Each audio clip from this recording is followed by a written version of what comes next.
I am back with another book review. Today, we're getting into some fiction. This is Bernard Cornwell's Azincourt. Now, a bit of a few warnings first. One, this will be a very spoiler review because some of the issues I do have with this book are towards the end, and so in order to articulate them, I'm going to talk about the conclusion. So if you are interested in just reading Azincourt with no spoilers, it's still a fairly good book, so I would recommend it if you are interested in historical fiction or you simply like Bernard Cornwell. With that said, I'm also a big fan of Bernard Cornwell. He is certainly one of my top authors for just me owning a sheer number of books by him. To put it lightly, I've got 4 by him on my shelf right now, and my shelf is purely, for the most part, the last year of books that I have. And everything else is in storage, and there's a lot more Bernard Cornwell in storage. So, I might be a little bit biased, but as you heard from the beginning, it's still a fairly good book, which you could tell with me saying that I do have some issues with it, but I still really enjoyed it. So let's get into some spoiler territory. Alright, so Azincourt, you might have heard of before. It was in fact a battle in France between the French army and the English army of King Henry V, who would go on to claim the French throne for a while, and then the English again would lose it. So, this is a book not about Henry V, though he is in it. This is about Nicholas Hook. And Nicholas Hook is a longbowman, English archer. And anyone who knows weapons knows that that is impressive in and of itself. A longbow is an extremely hard bow to master, simply because you need a massive amount of draw strength to actually properly string and shoot a longbow. So the fact that Nicholas Hook can do it, and that the English army has a massive amount of longbowmen, is impressive. In fact, during this time, and this one is set in 1415, longbowmen, particularly the English longbowmen, were feared. They weren't liked. No army wants to face the longbowmen, and they were certainly picked out during battles to be taken down, and if they were captured, they were liable to be tortured and killed terribly, because archers are very bad, and the longbowmen are even worse, because longbows are strong enough that if you hit the right places, you can pierce armor, and you could certainly kill horses. As a warning, this book does not shy away from describing war and violence.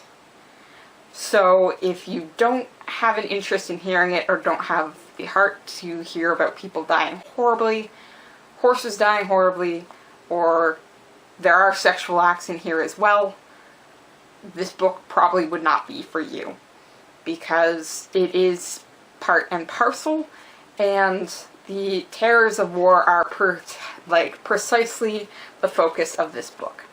So, Bernard Cornwell in Azincourt follows Nicholas Hook, who was originally an outlaw / huntsman in England, until he attempted to murder a gentleman whose his family, are basically at war with. So there's Nicholas and his brother, and these other set of brothers. And Nicholas attempts to murder one of them, and fails because he uses an arrow that is not his own, and it falls apart. So while there's no way to prove precisely that Nicholas was the one who did it, the lord of the area knows it was him, but likes him well enough that he calls an end to the feud, and then sends the brothers, for the most part, to help with a mass religious hanging and burning that's happening. And during that, we run into two interesting bits that are going to keep coming up. One, Nicholas accidentally runs into King Henry V, or Howe, and realizes that all of this is gone a little haywire because they are burning people at the stake, they're hanging them, and he thinks he hears God speaking to him. Because what happens is there is a woman among the religious group that they're killing that is very pretty, and the priest that he's working with, who actually fathered the two boys he's feuding with, wants to rape her. And Nicholas hears a voice that tells him to save her. And he makes the choice not to, because there are other forces at work, including the fact that the king's there, and unfortunately the poor girl gets raped and then has her throat slit.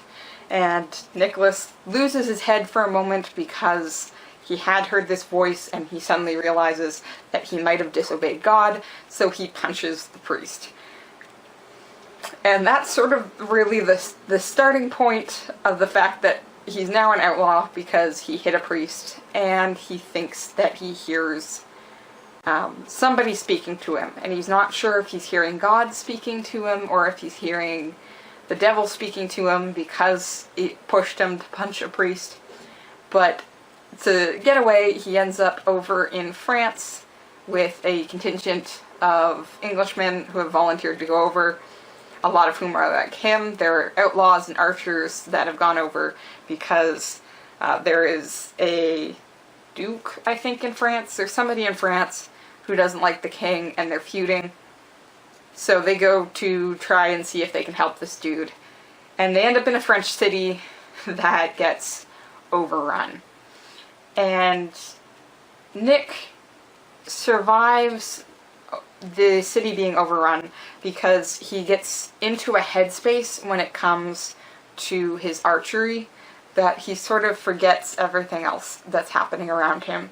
And it does prove dangerous in this case because all the other archers flee and Nick finds himself on his own. So the town Nicholas ends up in is patroned by these two brothers, Crispin and Crispian. Basically, it's the same spelling, but add I-A-N to the end of one name, who were martyrs, and they have their own church in the city. And the archers are told that if they're overrun, they're to go to the church, and the leader of the English faction will negotiate for their escape. And Hook, because he sort of forgets everything else, ends up falling behind of everybody and can't get to the church. So instead he ends up in a house where, unfortunately, he realizes that the leader of the English faction has in fact betrayed them, because he finds out that the French and part of the English faction are looting the city and killing the French's own people.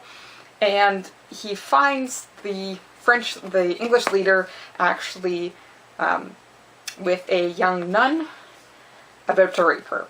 So Nicholas is still hearing these voices. Nick is hearing these voices that he now attributes to these brother saints. And he says one is nice and the other is harder. And the harder one is always telling him that he needs to act. So when he sees this young nun in trouble, he actually drops down, he's in the rafters above them, and kills one of his own people to save her. And she, in turn, saves him and herself by pretending that she's still being attacked so that they can safely escape from the Englishmen listening. And this lady, Melisande, if I said that wrong, which is probably, I am very sorry, ends up going with Nick, and they eventually become lovers, and she's there for the rest of the novel. Because it turns out the man attacking the town is in fact her father. She was an illegitimate child, and that's why she was a nun. But she and Nick end up escaping this house, and they go to try and get into the church where the other archers are, only to find that they're being tortured and killed by what turns out to be Melisandre's father. So eventually they manage to escape the city, and they make it across France and back into England. And thanks to the fact that Melisandre is there, they actually believe her, because she was a nun and one of the French. So she can attest to the fact that Nick hasn't turned tail and he hasn't betrayed the English, because she testifies like, no, it was your other leader that did that, and this archer saved me. So, unfortunately, he's now been chased out of France because the English troops there have been killed, and he can't go back to where he was before because he's still an outlaw, and he does admit that he is an outlaw.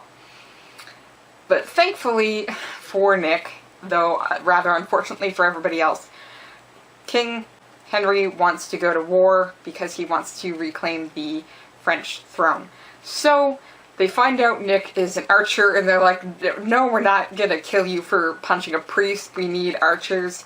And so Nick is basically drafted into the English army.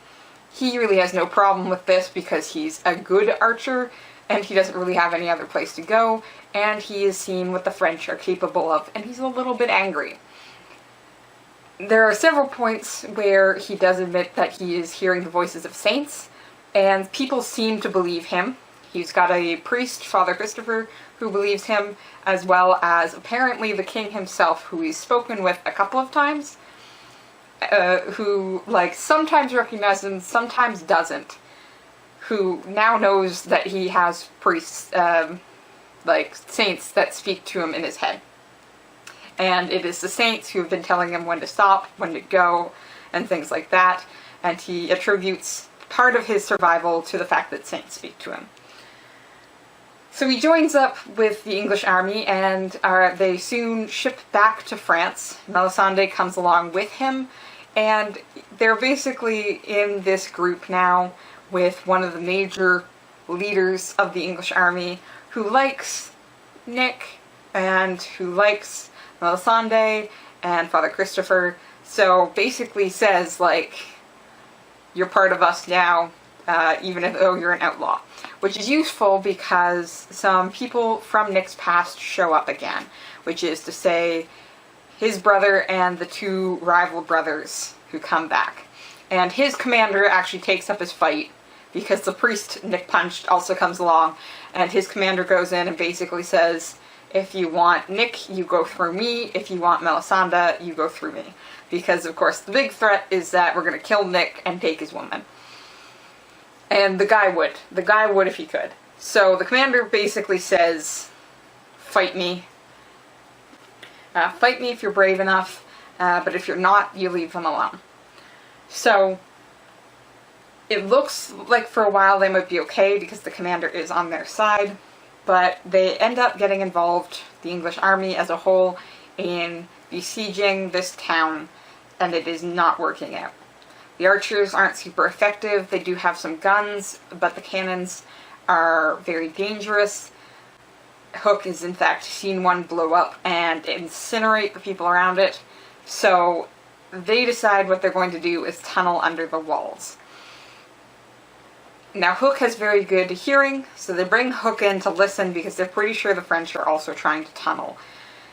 And he confirms that they are in fact tunneling under the walls.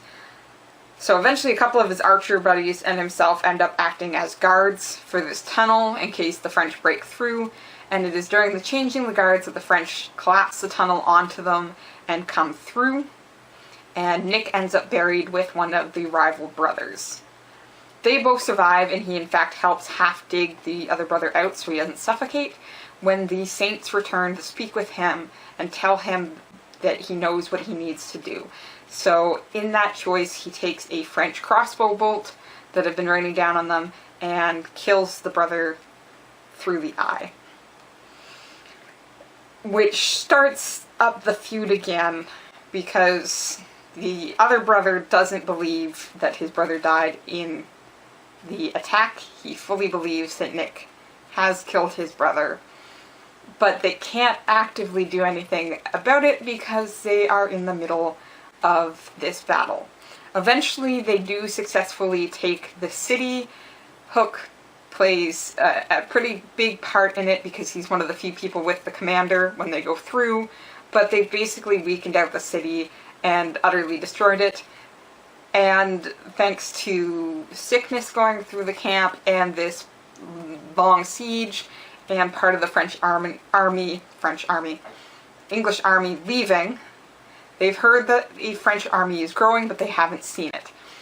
So, the English, for the most part, think this is it, we're going home. But King Henry cannot walk away from it, and he makes the decision that he is going to advance his army inland to prove that he can, in fact, do it.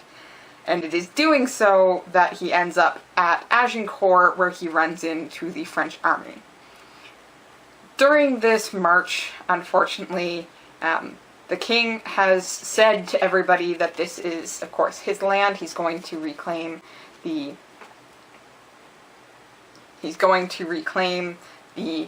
French throne because he says it is his by right, and this is his land, so they are to leave the villages alone, and they are to leave the churches alone. And unfortunately, a priest at one point comes to the English king and says that somebody has stolen something from his church. And they search the archers and find that Nick's brother is carrying the missing item. And without waiting, King Hal hangs Hook's brother. And it's now that Hook realizes that the priest and remaining brother knew it was him who had killed the brother, and they just killed his brother in return. So Hook is suddenly not sure that he wants to be part of this army, because the king didn't even wait to hear the other side of the argument. He just killed his brother. And so he's having some issues all around, especially since the priest is now openly threatening Melisande, and they are starving, they're weak, and they're walking into a far bigger army. And it suddenly becomes this question of how much they're going to die. Now, the other brother does come to him on the eve of Agincourt and says, "We'll figure this out afterwards, but we will not kill each other during the battle." And Nick agrees to this. And then a couple of things line up. The interesting fact about Agincourt is Agincourt occurred on the feast day of St. Crispin, which is one of the saints that Nick says he's been hearing. So he has the belief that he's going to survive, but he also has to face the reality, which is if he does survive and the other brother does survive, they're likely to kill each other, that he can't protect Melisande, who has a priest after her, as well as the father in the French group. So he makes Melisande promise, her father's given her his badge to wear so that hopefully she survives when the French overrun everybody, and he makes Melisande promise to wear it. So when they go into battle, there's a couple things they've done. The archers are on the flanks, and they've been given stakes to plant in front of them so that they can't be charged by the cavalry. And they have their bows. They have the men-at-arms in between them, and the pack horses and the women in the back.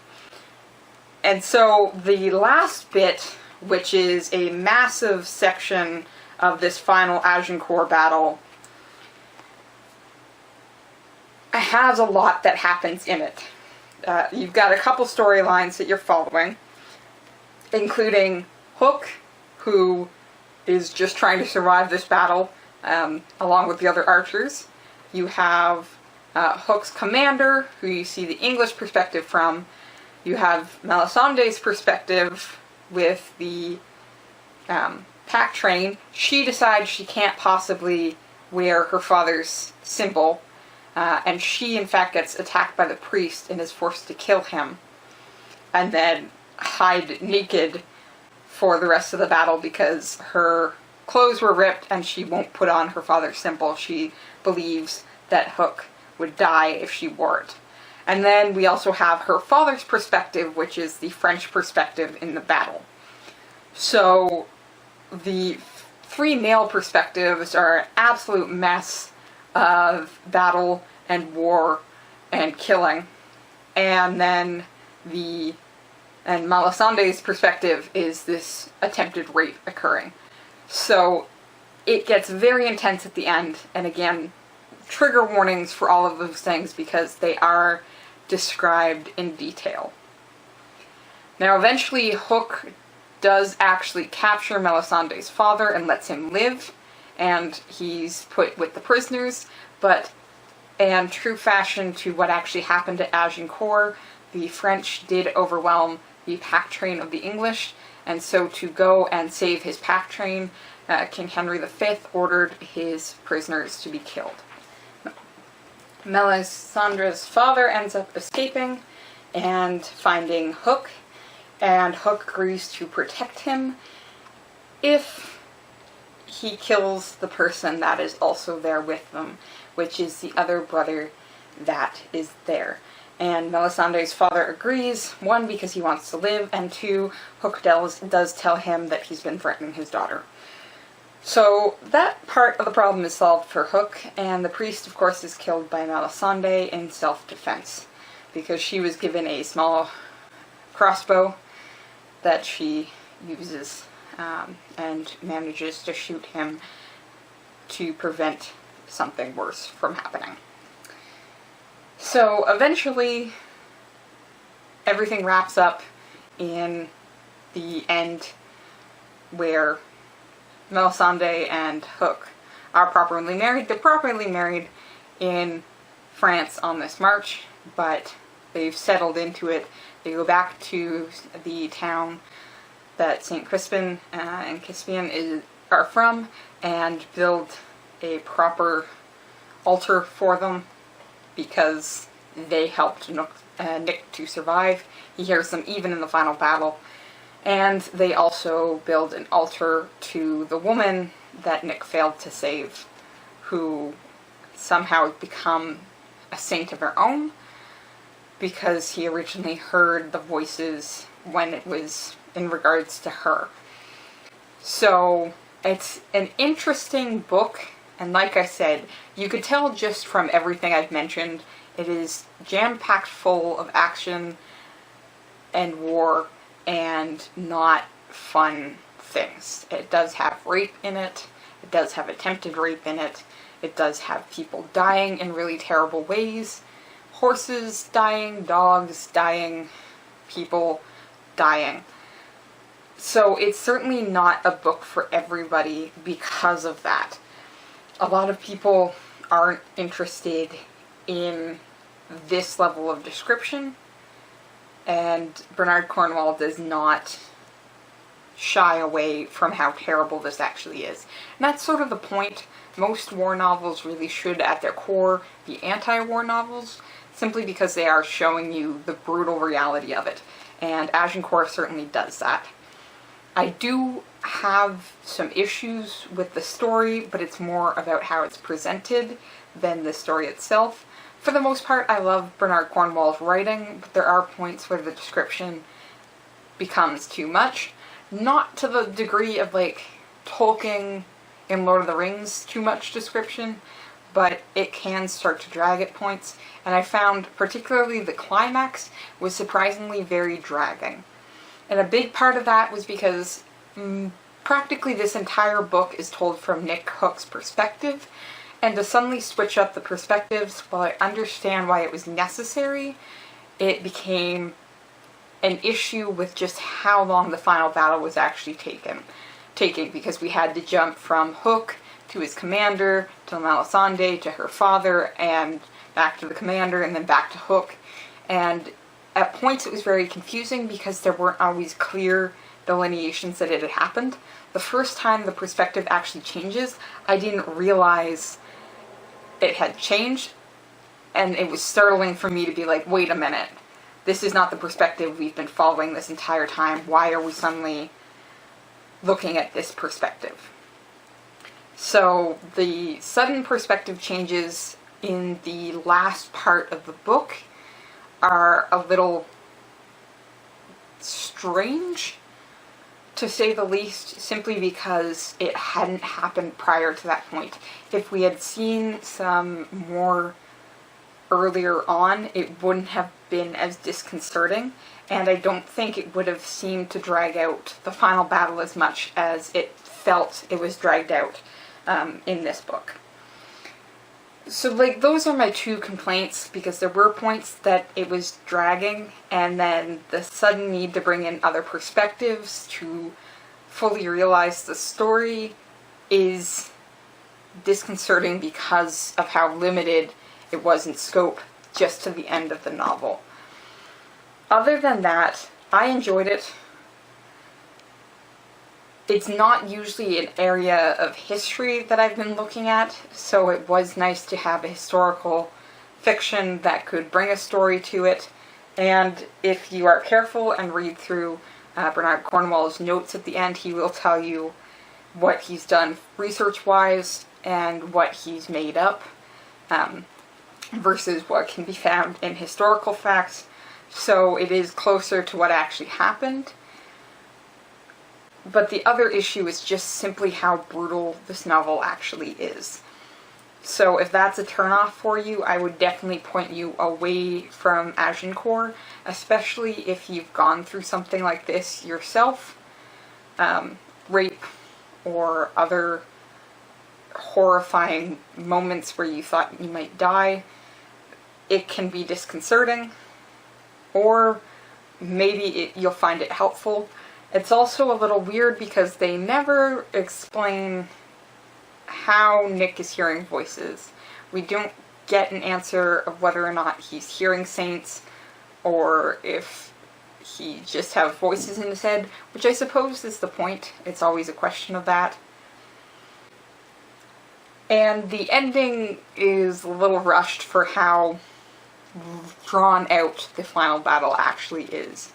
For just, oh yeah, everything is magically okay. But I will say there were points that made me laugh. Hook talks to the king in disguise, knowing it's the king in disguise, and rips the king a new one, which is very funny to watch. But it's certainly overwhelmed with just how much of a war novel this actually is. Can I recommend it for everybody? Like I said, no. There are going to be issues. Some people aren't going to enjoy the subject matter. Some people aren't going to enjoy the writing, especially towards the end, I find. But would I turn everyone away from it? No. I still fairly enjoyed this novel, and I won't turn away from Bernard Cornwell anytime soon. This is just perhaps not my favorite one of his novels because of those issues at the end. Those really dominated how I felt about the book, simply because it is towards the end of the novel and tends to be something you focus on afterwards. So, yeah, that is Bernard Cornwell's Azincourt, with its war and its archery and its love story that's actually in there. So, an interesting one. I've never had a main character with saints speaking to him before. So, a change up in perspective, well-researched, knowledgeable about the actual events, but there are some issues, particularly towards the end. So, like I said, I'll probably have some more reviews as we go through. Maybe I'll start making a playlist of them. I don't know. So, until next time, I'm going to keep reading. It's really going to be how I end all my videos. I'm going to keep reading, and I hope you do too. See you next time.